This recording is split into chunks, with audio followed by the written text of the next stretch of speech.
que vous avez comme souvenir d'enfance du dimanche? Alors ils sont très jolis et ils sont très jolis et très nostalgiques. Vous savez, dans Nostalgie, il y a l'alarme n'est pas loin. C'est-à-dire que je suis quelqu'un de nostalgique jusqu'à à peu près 14 heures. J'adore ce dimanche parce qu'il y a quelque chose de la chemise blanche avec le petit col quand on est petit qui retourne un peu. Et on arrive chez cette grand-mère qui a fait un pâté aux pommes de terre, qui a fait dans la forêt de Troncé, donc dans une toute petite maison paysanne.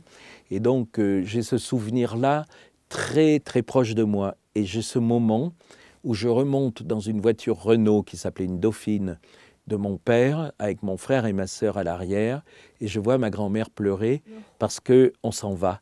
Et bien sûr, elle se remettra à sourire le dimanche suivant parce qu'on revient.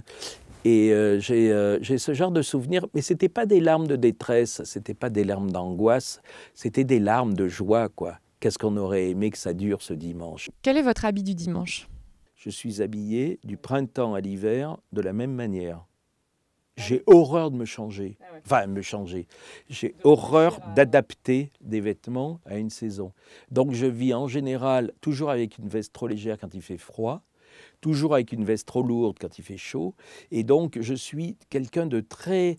Je ne m'habille pas le dimanche, je ne suis pas le type Ralph Lauren, machin et compagnie. Je suis comme la semaine. Une chanson du dimanche?